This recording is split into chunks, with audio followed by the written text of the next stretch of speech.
de um bebê recém-nascido, de uma criança. Tô vendo algumas crianças aí pelo salão, então os pais talvez vão entender muito melhor do que eu, que não sou mãe de ninguém.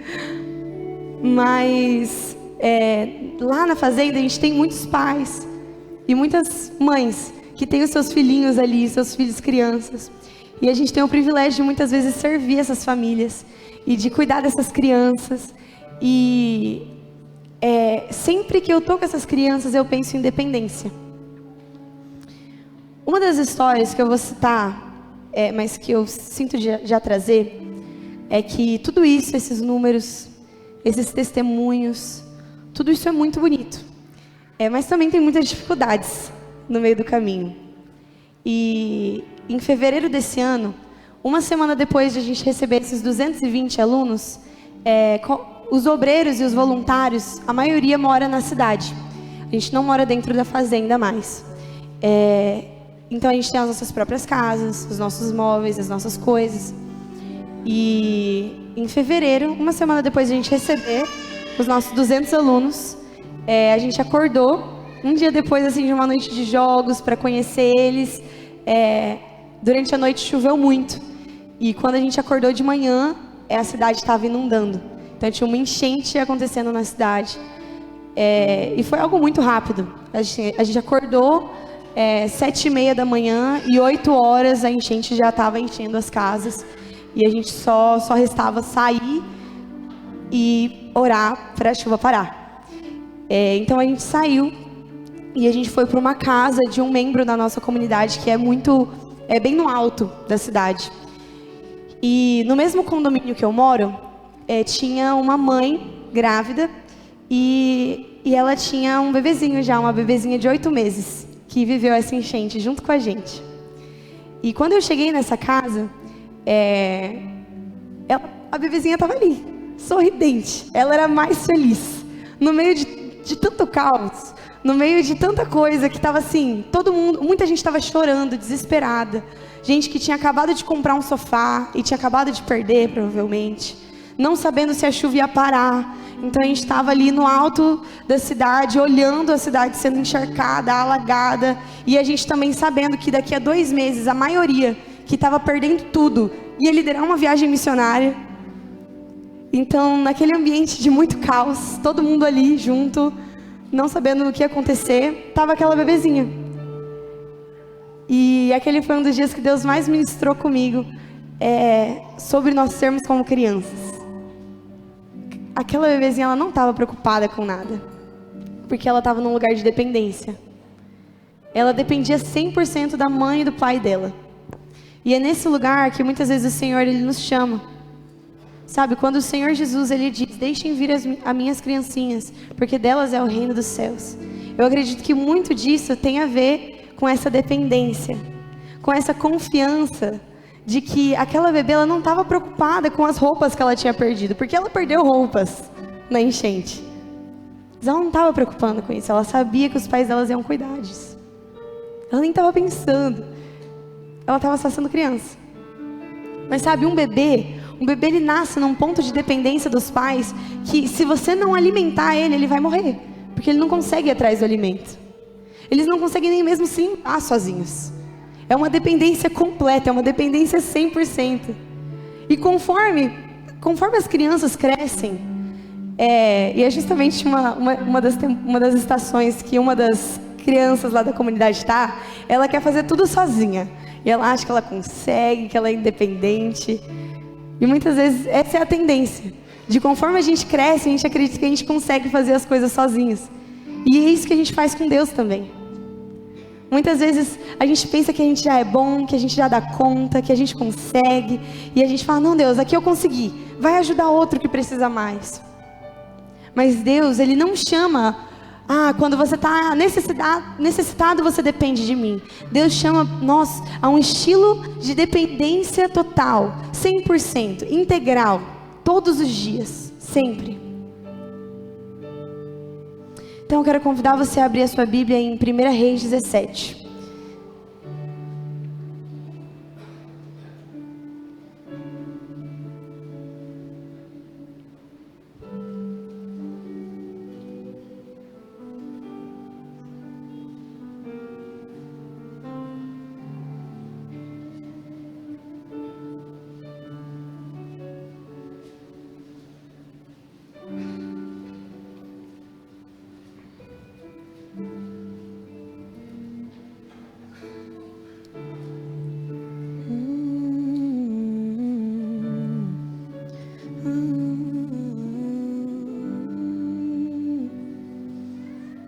Então a gente vai começar a ler no primeiro versículo, mas eu não sei se a gente vai ler tudo, mas eu vou contando para vocês um pouco da história, mas vai ser tudo nesse capítulo.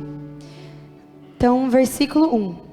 Ora, Elias de Tisbe, em Gileade, disse a Acabe: tão certo como vive o Senhor, o Deus de Israel, a quem sirvo, não cairá orvalho nem chuva nos anos seguintes, exceto mediante a minha palavra. Depois disso, a palavra do Senhor veio a Elias: saia daqui, vá para o leste e esconda-se perto do riacho de Querite, a leste do Jordão. Você beberá do riacho, e dei ordens aos corvos para o alimentarem lá. Ele fez o que o Senhor lhe tinha dito.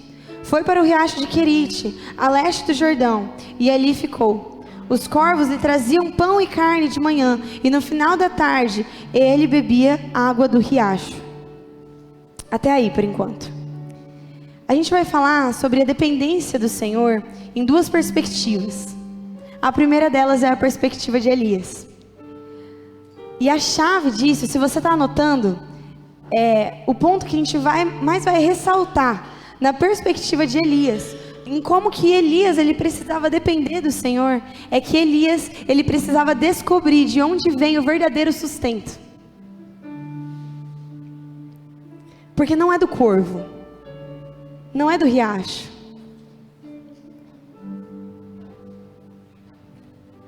não é de coisas, não é de pessoas. Quem está enviando o corvo é Deus. Quem envia o alimento é o Senhor. Quem mantém esse riacho com águas é o Senhor. O verdadeiro sustento, ele vem do Senhor.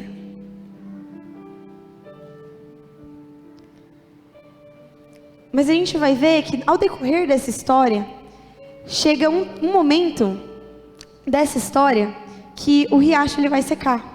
E é justamente o versículo seguinte, versículo 7. Vai falar: algum tempo depois, o riacho secou-se por falta de chuva na terra. Então a palavra do Senhor veio a Elias: vá imediatamente à cidade de Sarepta, em Sidom, e fique por lá. Ordenei a uma viúva daquele lugar que lhe forneça comida.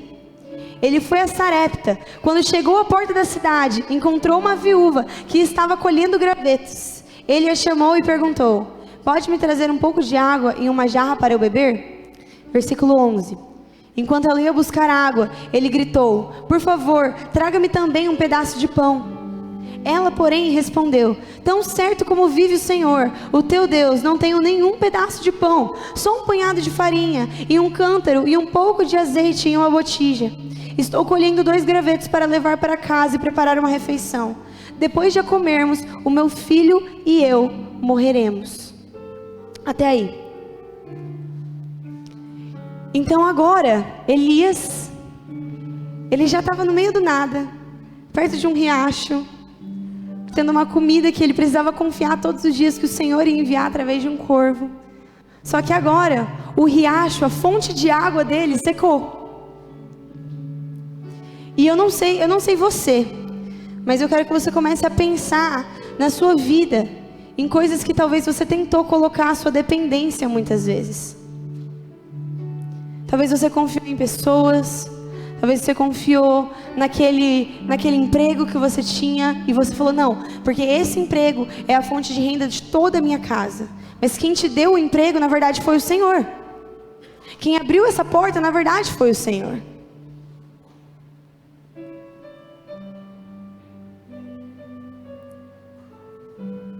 E eu quero que vocês façam essa pergunta: no que você tem colocado a sua confiança? No que você tem dependido? Será que você realmente se lembra de que é o Senhor que tem enviado o corvo? De que é o Senhor que tem mantido essas águas no riacho correndo? Porque sabe, chegou um momento ali no versículo 7, que a palavra de Deus diz que esse riacho secou. E Deus mudou a direção. Ele mudou a ferramenta de onde ele estava enviando a provisão. Então agora Elias, ele não ia ter a água ali no riacho, ele não ia ter mais aquela certeza.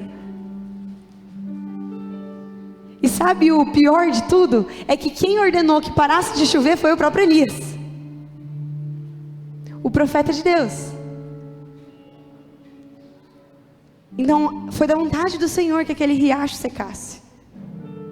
Foi da vontade do Senhor mudar a direção daquilo que ele estava fazendo ali. Porque ele queria mostrar para Elias de que não era o corvo, não era o riacho, mas era o Senhor. E agora ele ia enviar através de uma viúva. Só que imagina você como Elias. Deus te fala, bate aqui na casa... Ele te manda para uma rua, ele fala, bate aqui na casa 917. E você bate nessa casa e fala, olha, você pode me dar um pedaço de pão? E a resposta da pessoa é, eu não tenho comida. Estou pegando aqui uns gravetos, vou preparar uma refeição e depois eu e meu filho nós vamos morrer. Provavelmente, assim, o que eu faria, não você, né? O que eu faria, olhando pelos olhos naturais, eu falaria, meu Deus, perdão, eu vou tentar conseguir comida pra gente. E eu bateria em outra casa. Mas o Senhor, ele tinha dito para Elias falar com aquela viúva. Então, como assim? Muitas vezes a gente sempre lembra daquele versículo que é o versículo dos caminhões, né? Todo caminhão tem aquele versículo escrito ou na lateral ou atrás. Tudo posso naquele que me fortalece. Só que os versículos anteriores não são tão fofinhos. Os versículos anteriores é ele falando, eu aprendi a passar necessidade, aprendi a viver em abundância. E por isso tudo posso naquele que me fortalece. Então não é só, eu consigo fazer todas as coisas, porque Deus é muito bom. Sim, Deus é muito bom. Mas você também consegue passar pelas adversidades na sua vida por conta daquele que te fortalece. Você também consegue passar pelas dificuldades por conta daquele que te fortalece. Você também consegue passar pela perda. Você também consegue passar por uma escassez, porque essa é uma escassez temporária. Porque você tudo pode naquele que te fortalece. Só que muitas vezes, em vez de depender do Senhor, a gente quer que o Senhor abençoe as nossas escolhas, e as nossas decisões, e os nossos caminhos. E assim, não seja enganado, mas eu não era a pessoa que sonhava em ser missionária desde criança. 6 meses antes de ter tido a minha primeira experiência missionária, eu estava me programando para ir fazer faculdade, que era o meu sonho. Minha mãe está ali de prova. Desde criança eu falava de faculdade, desde pequenininha. Era meu sonho, era o meu sonho. E eu precisei entender que quando a gente vive na dependência de Deus, é sobre os sonhos dele. E de verdade, hoje eu digo que esses eram os meus sonhos, porque eu não conhecia um Deus muito maior. Tem uma música que ela foi lançada esses dias, não sei se alguém já escutou, mas é a música da Laura Sougueles, e o nome é Ah, Se Eles Soubessem. E a letra diz, ah, se eles soubessem o quão lindo você é, eles deixariam tudo, casas e cavalos. Porque o Senhor, Ele é digno. E essa pregação não é te falando, deixa tudo que você tem e vem para Dunamis Farm. Não é isso que eu estou te falando. Porque o Senhor, Ele tem um plano diferente para cada um. Então a narrativa que o Senhor tinha para mim era assim, de deixar tudo e construir toda uma vida nova em outro estado e viajar para essas nações que eu nunca nem sabia que existia antes de ser enviada. Esse era o plano de Deus para mim. Mas qual é o plano para você? Quero que você se recorde por um instante das palavras que o Senhor tem, daquilo que Ele já liberou sobre a sua vida. Porque o Senhor, Ele te vê. Ele tem algo muito especial para você. Só que muitas vezes, nesses momentos de prova, a gente tende a fazer, Deus, por quê? Deus, por que que o riacho secou? Deus, por que que eu perdi esse emprego? Por que que eu perdi essa pessoa da minha família? Deus, por quê? Por que que pessoas boas passam por coisas ruins? Por que que coisas ruins acontecem com pessoas boas? Não sei se você já leu o livro de Jó. Se você já leu o livro de Jó, provavelmente você se deparou com essa pergunta. Cara, Jó era um homem reto, a Bíblia fala, Deus fala que ele era um homem reto. Por que que coisas ruins acontecem com pessoas boas? E essa é a pergunta de Jó, essa é a pergunta dos amigos de Jó. E os amigos de Jó, eles falam, ah não, você deve ter pecado. Mas quando você que está lendo a história das Escrituras, você sabe que tudo que está acontecendo com Jó, não está acontecendo com Jó por conta de pecado, por conta de uma punição de Deus. Mas quando a gente passa por esses momentos de provação, quando o rio seca, quando a gente perde coisas, quando a gente percebe que o lugar onde a gente estava dependendo, e a gente não tem mais o chão, nesses momentos de prova, a pergunta não é Deus, por quê? A pergunta é quem? Quem está junto comigo nisso?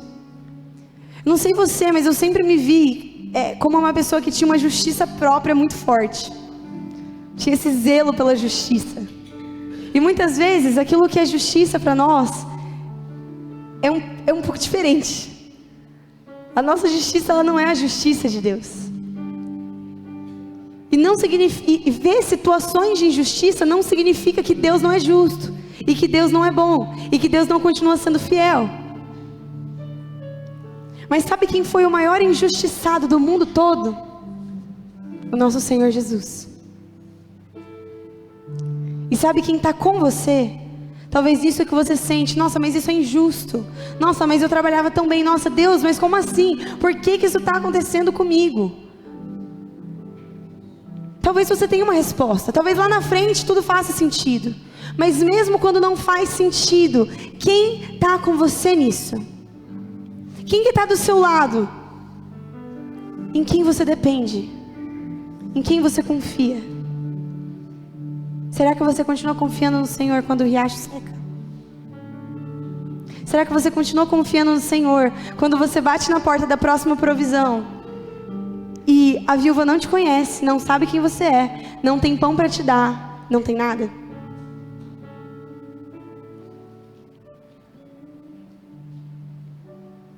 A próxima perspectiva é a perspectiva da viúva. Então,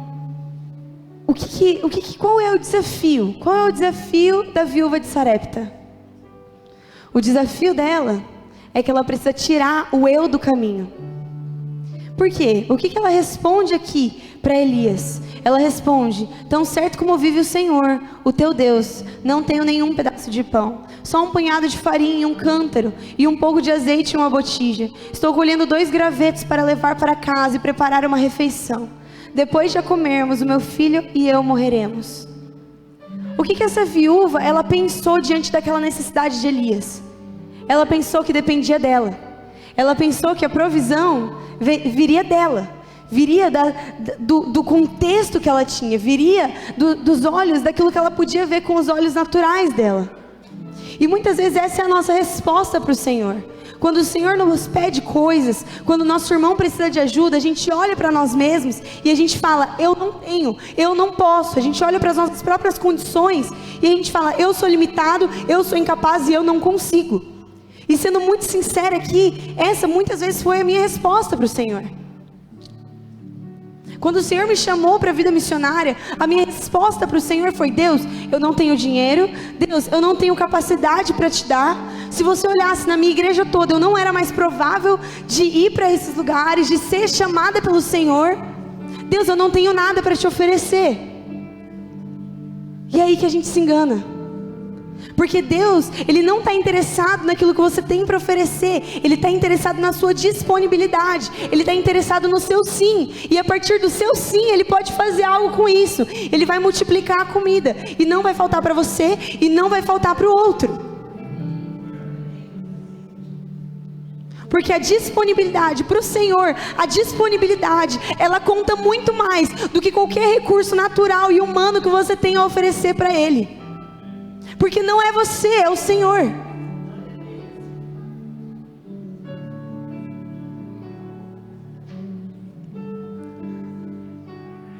Sabe, essa viúva ela não precisava de assistencialismo. Nós como Dunamis, nós fazemos ações sociais. Depois dessa enchente, nossa, a gente fez muitos trabalhos ali na cidade. E foi incrível, porque o nosso campo missionário se tornou o nosso quintal. Então era literalmente as pessoas ali da nossa cidade que precisavam da nossa ajuda. E a gente teve a oportunidade de, em 300 pessoas, fazer um mutirão. E em poucas horas a cidade toda estava limpa. Nem parecia que há 2 dias atrás tinha tido uma enchente. E glória a Deus por isso. Glória a Deus pelas cestas básicas. Glória a Deus por toda a comida que a gente entregou para pessoas que já não tinham mais fogão. Os mercados foram inundados. Então glória a Deus por tudo isso. Mas essa viúva, nessa história, ela não precisava de assistencialismo. Ela precisava da oportunidade de servir um homem de Deus. Então vamos continuar lendo ali comigo no versículo 13. Elias, porém, lhe disse: não tenha medo, vá para casa e faça o que eu disse. Primeiro, porém, faça um pequeno pão com o que você tem e traga-o para mim. Depois faça algo para você e o seu filho, pois assim diz o Senhor, o Deus de Israel: a farinha no cântaro não se acabará, e o azeite na botija não se secará, até o dia em que o Senhor fizer chover sobre a terra. E ela foi e fez conforme Elias lhe dissera. Desse modo, a comida durou muito tempo para Elias, para a mulher e para a sua família. A farinha no cântaro não se acabou, e o azeite na botija não se secou, conforme a palavra do Senhor proferida por Elias. Posso ouvir um amém? Amém. E essa é a palavra do Senhor. Essa é a palavra do Senhor para nós. Não é sobre o que você tem para oferecer a Deus. Deus, Ele não precisa de mais recursos. Sabe, quando a gente dizima, quando a gente oferta para a casa do Senhor, não é porque Deus precisa, mas é porque nós temos o privilégio de participar daquilo que Deus Ele tem feito, através da igreja, através dos pastores, através dos missionários. É nosso privilégio. É o nosso sim, é a nossa fidelidade, é a nossa disponibilidade para o Senhor. E aqueles que mais ganham somos nós mesmos. Eu entreguei a minha vida pelo Evangelho e por aquilo que as Escrituras dizem, nos chamando para pregar o Evangelho e fazer discípulos pelas nações. Mas o maior beneficiado não é Deus, sou eu. Sou eu, é o meu privilégio. É o meu privilégio dizer sim, é o meu privilégio obedecer. E a verdade aqui dessa passagem é: se você retém aquilo que você tem, acaba. Mas se você abre mão, se você compartilha, flui, multiplica.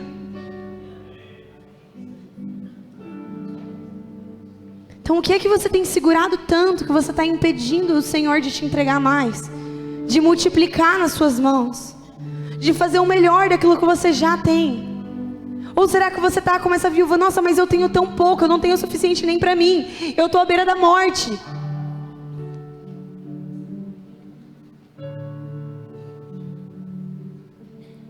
Mas Deus, Ele pode fazer uma obra. E sabe, se você continuar lendo o texto, ali no versículo 17, vai dizer que o filho dela ficou muito doente.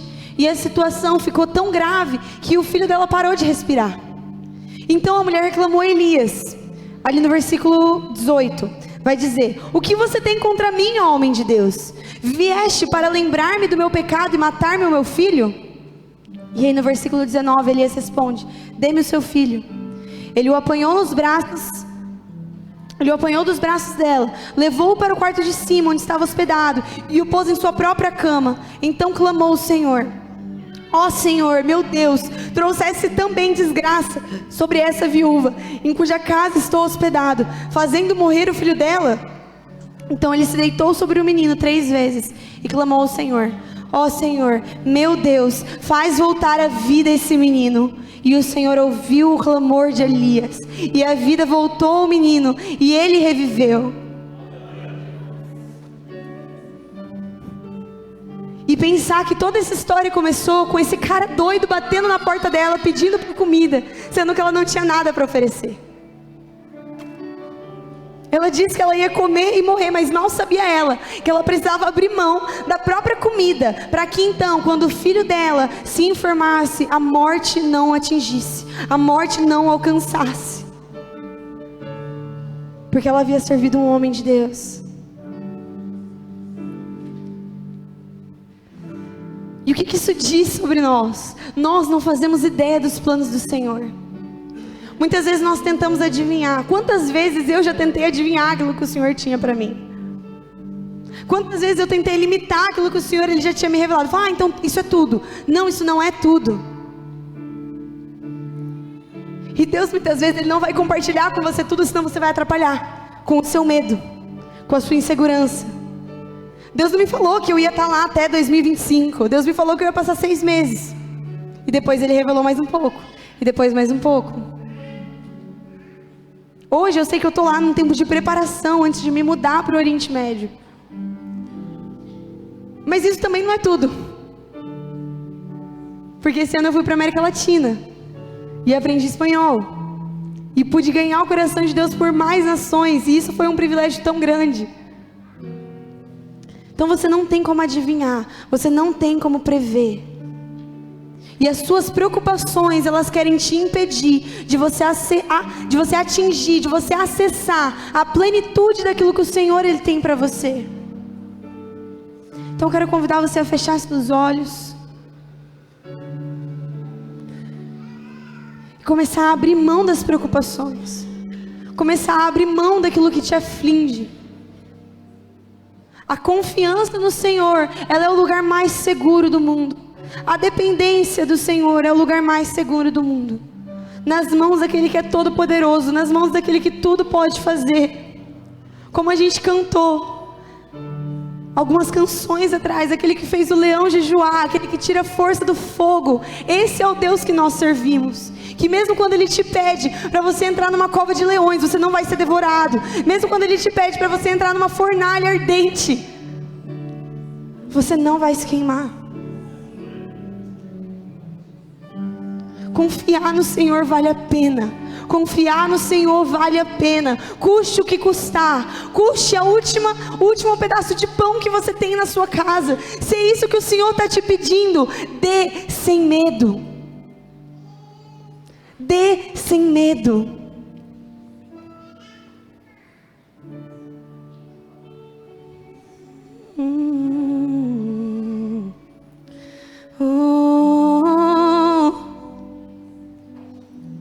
Comece a verbalizar para o Senhor aquilo que você quer entregar para Ele nessa noite. Comece a verbalizar aquilo que você quer deixar aos pés dEle. As preocupações, as aflições, ou talvez aquele passo de fé que Deus já te convidou, que Deus já te desafiou, e que você estava com tanto medo de dizer sim para o Senhor. Comece a verbalizar com ousadia aquilo que você quer entregar.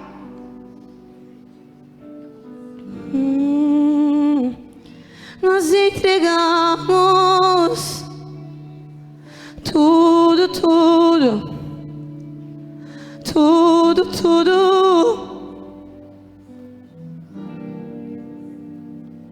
Nós entregamos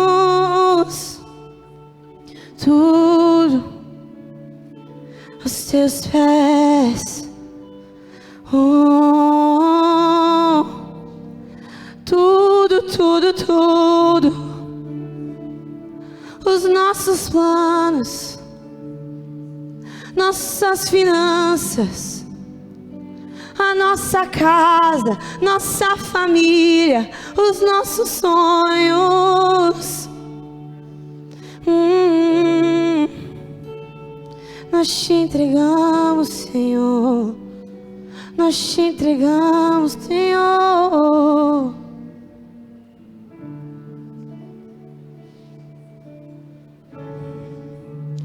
Tudo, tudo, tudo. Não retemos nada.